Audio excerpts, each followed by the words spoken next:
It's MD Punk here, and welcome to SOW 5 Count. This is the Straightaway special, and I am joined by my broadcast colleague Devil D, and we are here to break down all of the 6 upcoming matches that are airing tomorrow at 3 p.m. Eastern for SOW Straightaway. Are you excited for this card, or am I just being irrationally excited for this card? I gotta say, this might be the most exciting card, the most exciting pay-per-view the SOW has had so far. As it should be.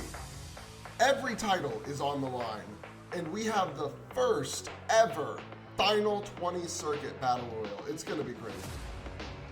Yep, of course we'll talk about every match briefly here, but don't worry, we will not be restricting ourselves to 5 minutes or less. This will be a special episode where we don't restrict ourselves to the 5-minute timer, because there's a lot to talk about with a lot of these matches. There's a lot that's went into this card. I mean, some of these matches you could even argue we've been building up to for multiple months now. I think of the National Heavyweight Championship match in particular of having a lot of history going into it. But let's go ahead and start by talking about the main event, the Final 20 Circuit Battle Royal, with 20 of the top competitors from across SOW and JEPW, with of course the winner of this match going on to Victory Lane to challenge for the SOW World Heavyweight Championship. I'm very surprised that we have guys from outside the company who could possibly win this and go for our world title. Of course, you being a former commentator for JEPW are a lot more familiar with the talent, and you kind of gave us an introduction to Nagadomi Ali this past Monday on 5 Count. But there are 2 other competitors that, you got in a little bit of trouble for revealing early, but since they've been revealed and they're the only 3 competitors total revealed, what edge do you feel like these JEPW guys will bring to this match, and do you feel like they have an advantage because the rest of our roster aren't as familiar with them? Well, first off, absolutely. I mean, I got to watch in person the day Nagadomi Ali won his first ever JEPW WWSL World Heavyweight Championship. It was a stellar event, a stellar match, one of the most impressive performances I've ever seen. And if you aren't familiar with his game, if you don't know how to deal with him, if you've never been in the ring with him, he is not a competitor that you can just watch and understand. You have to have been watching him for months on months on months. One match, one moment, a few minutes, even an hour is not enough time to get used to him. And that's not to talk down the other 2 competitors, both Judas Magnus and Kurata Hideaki of the Destined Saviors, are well experienced tag wrestlers who've been working together pretty much since they entered JEPW, and both of which have also become relatively decorated champions, having won the tag titles twice each, currently they are also champions, so 3 times in total. I forgot they became champions again after I left. So 3-time tag champions. Each of them has held the junior title as well, and has held the world title, the WWSL World Heavyweight Championship, once in the past. So there's a lot of experience from all of these JEPW competitors coming into this match against, not to say that none of the SOW talent are experienced, but against a lot that are quite a bit less experienced, haven't even held world titles, especially not in major companies.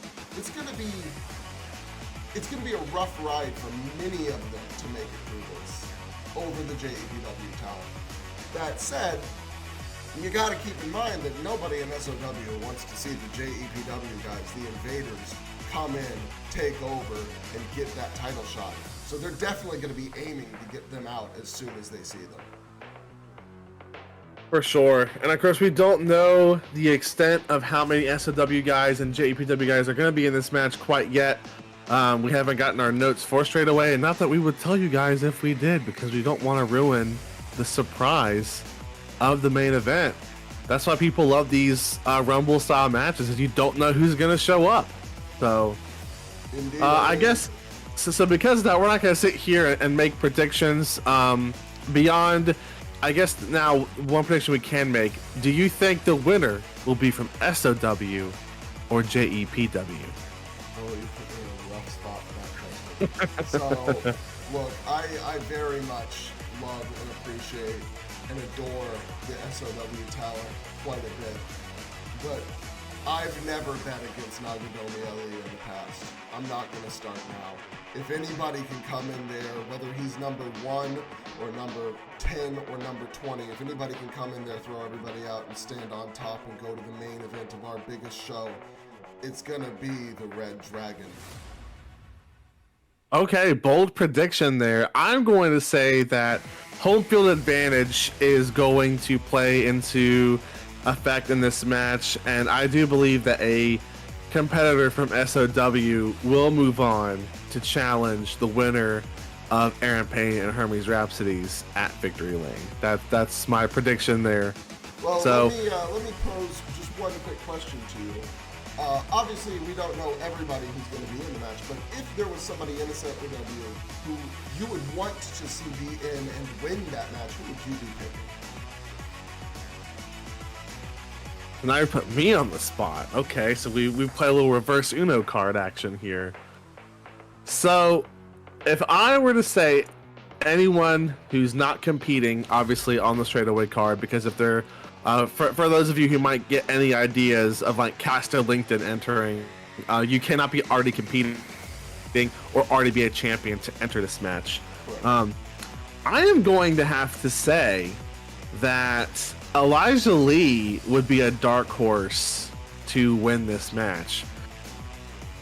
That is an interesting one. I mean, I do appreciate the Terminator. All right, well, we've got our predictions, and I guess we should go ahead and move forward before we take up too much time on this. Yes, let's go ahead and move on to the match that is going to be the opener, the confirmed opening match. I guess we'll start off this with a little bit of big news, because as we were talking about on Ignition, Bia Quinn was awaiting results of her hamstring. She claimed she sprained it 3 weeks ago. I have been informed by SOW Medical that Bia Quinn has been cleared to compete tomorrow when she opens SOW Straightaway, putting her Women's World Championship on the line against La Sombra Altissima. Unsurprising that she's cleared. I mean, regardless of whether she was telling the truth or not, like you said, those injuries often do not take very long to heal. This match, as much as it pains me to say, it's definitely not a lopsided match by any means. Sombra is an incredible competitor, but I don't see the world title, the women's world title, moving hands. Not here. I mean, you know I don't, and even though that I've been pretty steadfast in saying that La Sombra Altissima is a style mismatch for Bia Quinn, I just don't see Bia Quinn losing this title anytime soon, even if you take the jurisdiction out of the equation. I mean, simply put, while there's other dominant female competitors in the division, we'll talk about one here in a little bit, no one has shown to the level of dominance that Bia Quinn has had in SOW. I would even argue across all rosters, including my guy Aaron Payne. Bia Quinn, her run to this title and winning the title, and now obviously having her first couple title defenses in her belt as well, I just don't see anyone who's ready to beat her for it. My point is more towards the fact that I think that even though she's trying to avoid these tough competitors and focus on getting title defenses against matches she knows she can win, there's still a fire in her soul that I see anytime she comes into that ring against somebody that she is not ready for. When she thinks that there's a chance that she can lose, she becomes a new person entirely. And that's the Bia I think we're going to see tomorrow night. So when we see her again, the Bia that beat Kimura Aiko, I can't see that Bia losing. And it's going to take somebody who can reach that same measure of fire. Sombra isn't a cold wrestler. She isn't weak. She isn't incapable. But I don't think she's been challenged enough or pushed enough to reach that same level yet.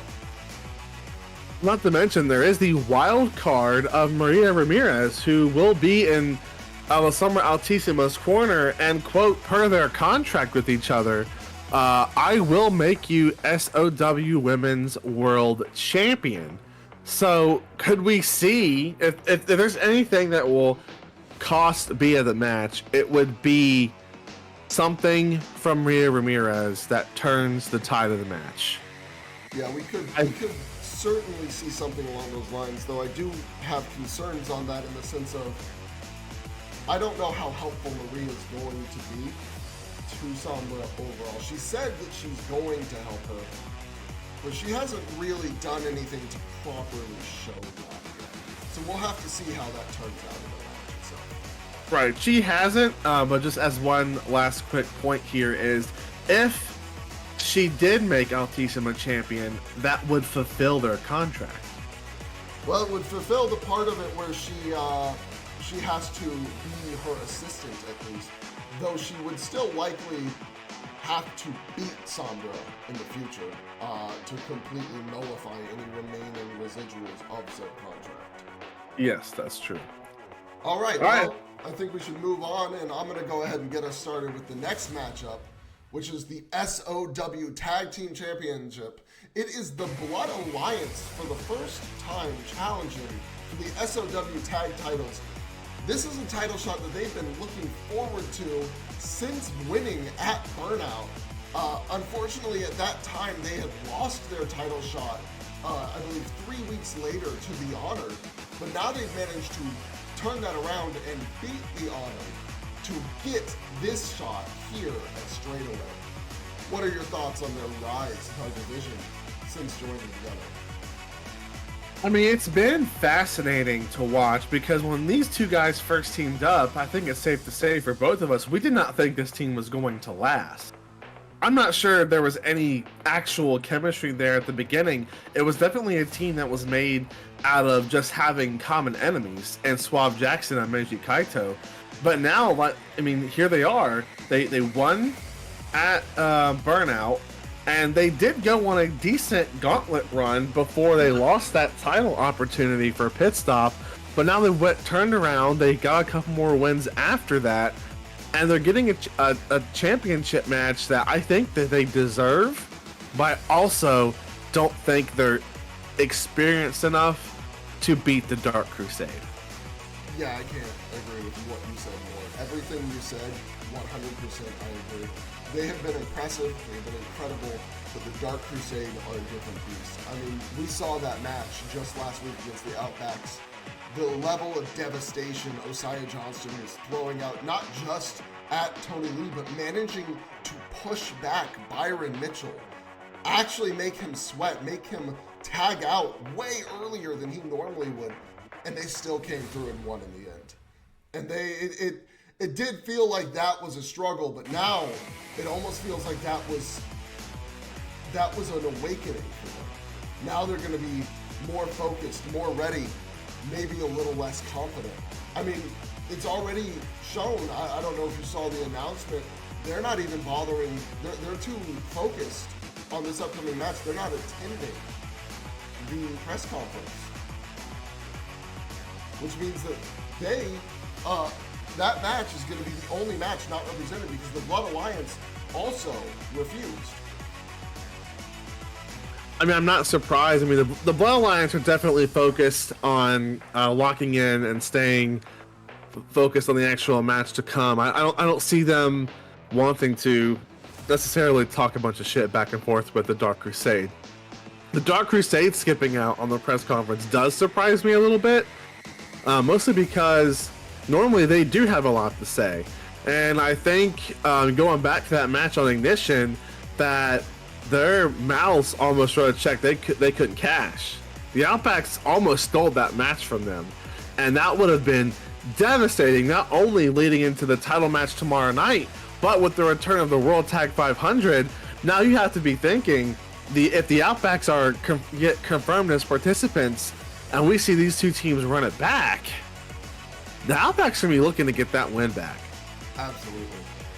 And all in all, I mean, like you were saying, the Dark Crusade skipping out is surprising, especially given they have been on both of our previous press conferences.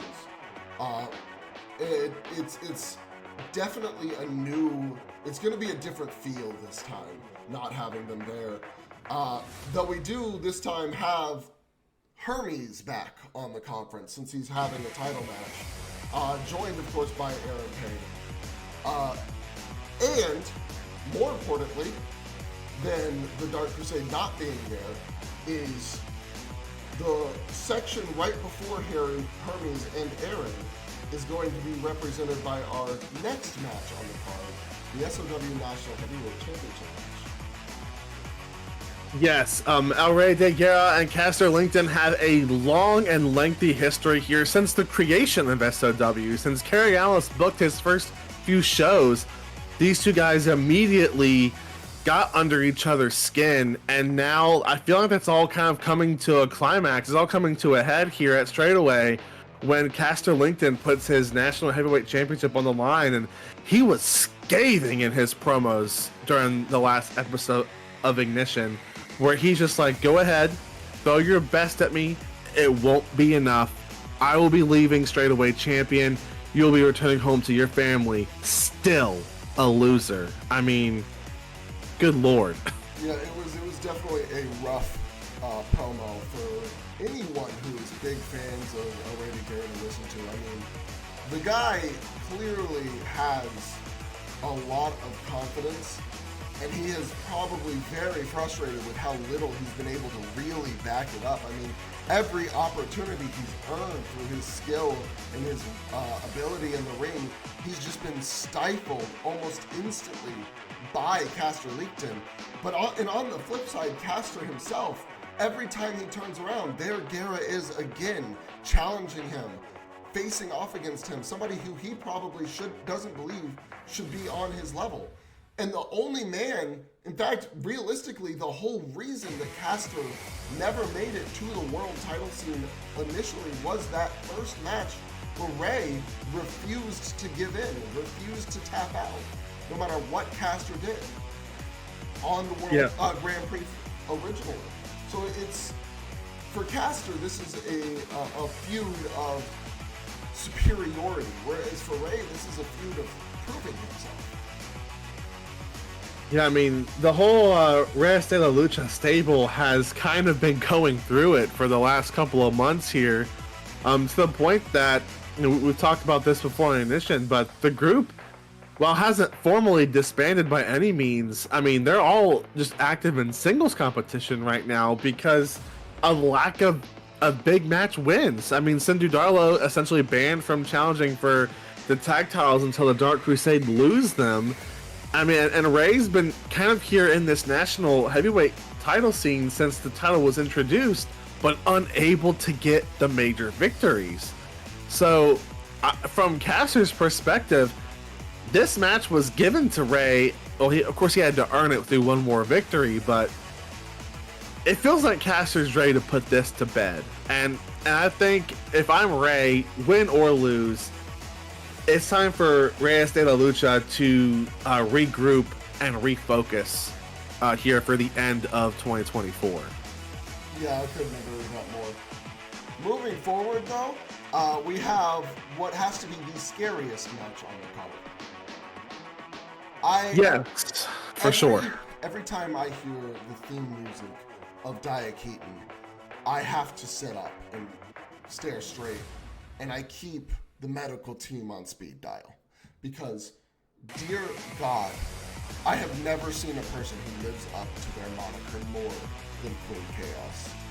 And what she's been given here is the opportunity to go all out against one of the brightest and youngest talents in SAO.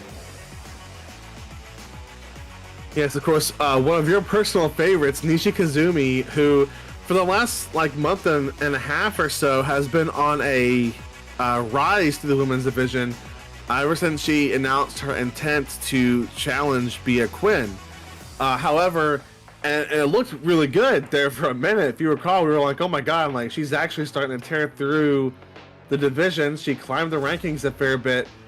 and then she met a buzzsaw, the current #1 ranked woman in SOW, victimized Nishi Kazumi on Ignition, and clearly Nishi's held on to that ever since, and what feels like an opportunity to get her rise to the main event scene back on track, challenging Daya to a no holds barred match. I do not understand the logic here whatsoever.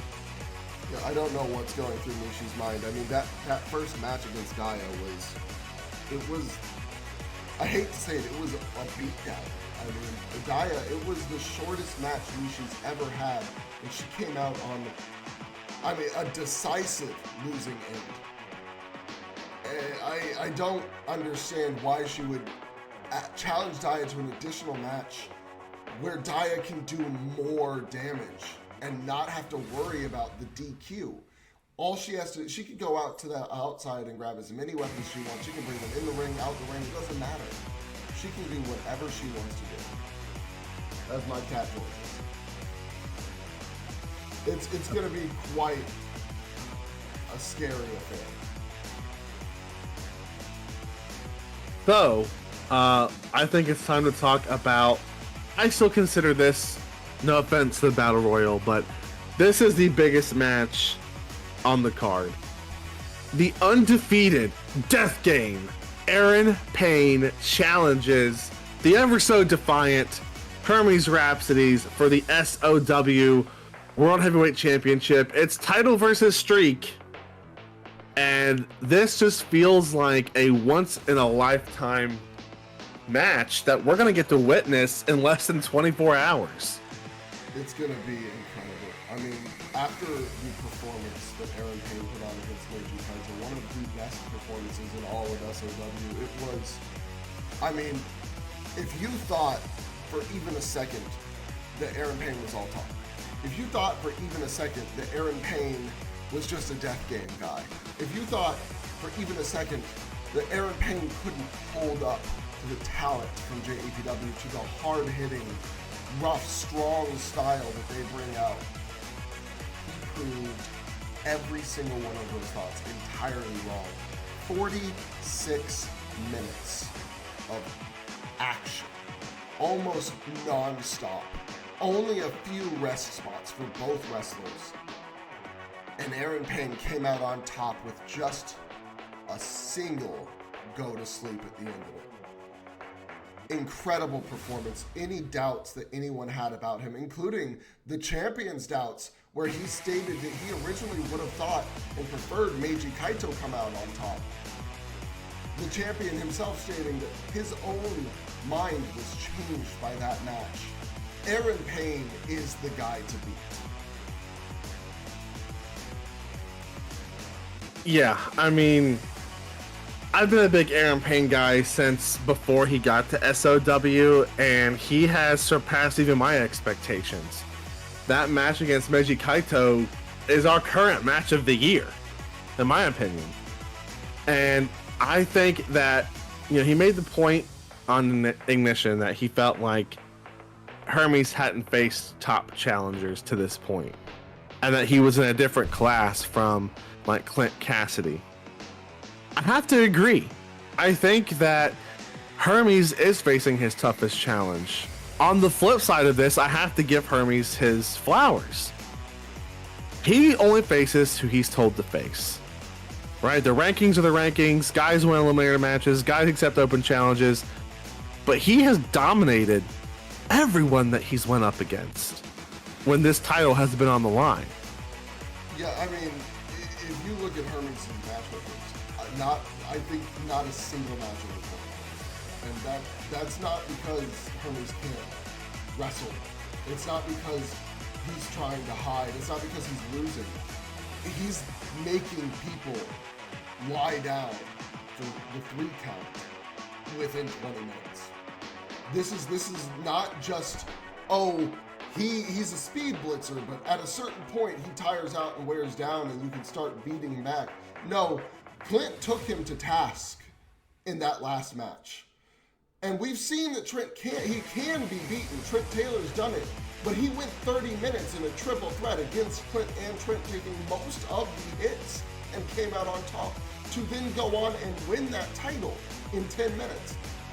I think at this point, any concept that Hermes can't go the distance if you can just hold out.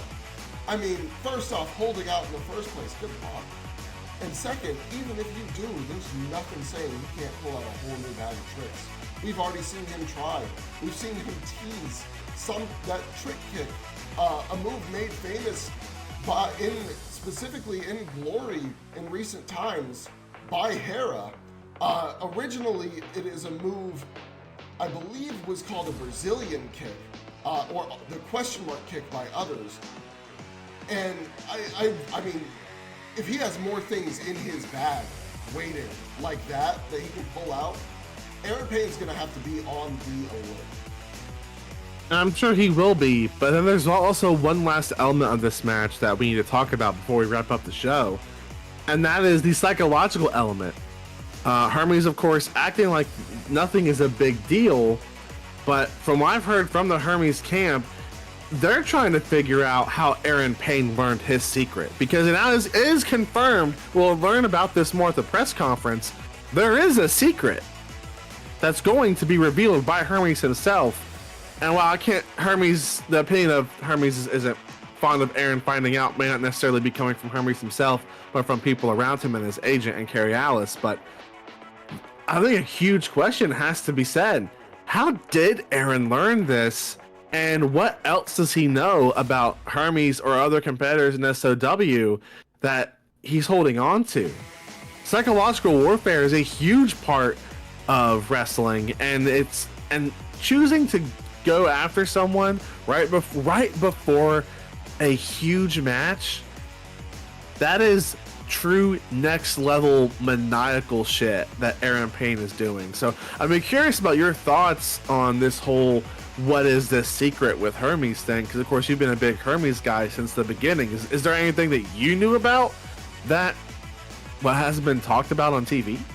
No comment. Ladies and gentlemen, he knows. Okay, well, everyone. I think we should wrap this up. Yep. Thank you for watching this very special edition of SOW 5 Count. I will be back on Monday to recap all the news coming out of SOW Straightaway, and we will have a deep dive on the World Tag 500 to clear up any confusion that anyone has about the announcement that was made on Ignition by the Dark Crusade. But for now, I'm MD Punk. With me is Devil D. We will see you guys at 3 p.m. on Saturday for SOW Straightaway.